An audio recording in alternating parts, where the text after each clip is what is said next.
Well, the City of Angels is hosting leaders from North, South, and Central America at the 9th Annual Summit of the Americas. That's right. Vice President Harris arrived for the first day of the event today. That's already sparking controversy. Here's KCAL 9's Tina Ezzedine.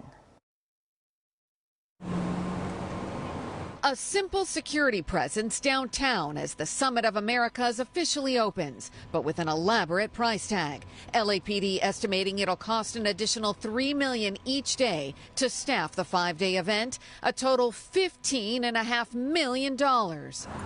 Outside the convention center, a call for freedom and democracy for Nicaragua. Controversy already brewing after the Biden administration declined to invite Nicaragua, Cuba, and Venezuela to the conference.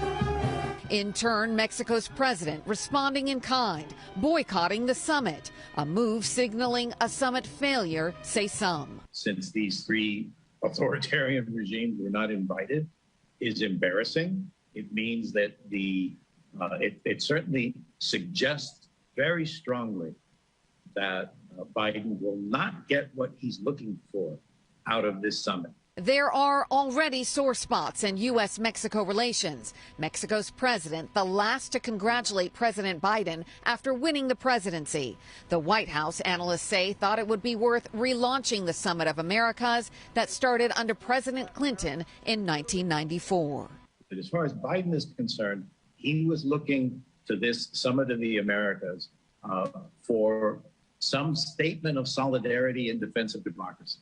That's why he found it impossible to invite either Cuba, Venezuela, or Nicaragua. And while political stress is stewing over the summit, there will be tensions over traffic on the roads due to the event hosting delegates from the Western Hemisphere. Avoid the 10, 101, and the 110, says Caltrans, and downtown. Taxpayer dollars already paying a great enough cost. In downtown, Tina Ezzedine, KCAL 9 News. And as we mentioned earlier, Vice President Kamala Harris also in L.A. for Summit of the Americas. She hosted a roundtable with faith leaders and reproductive health care in the Westlake District today. To support Roe v. Wade and all it stands for does not mean giving up your beliefs. It is simply about agreeing that a woman should be able to make that decision with her faith leader, with her family, with her physician, and that the government should not be making that decision for her.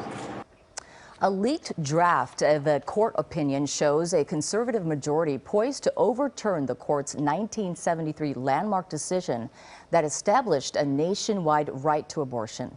Now, if that happens, a wave of abortion bans and restrictions could take effect in a number of states. And we are following developments.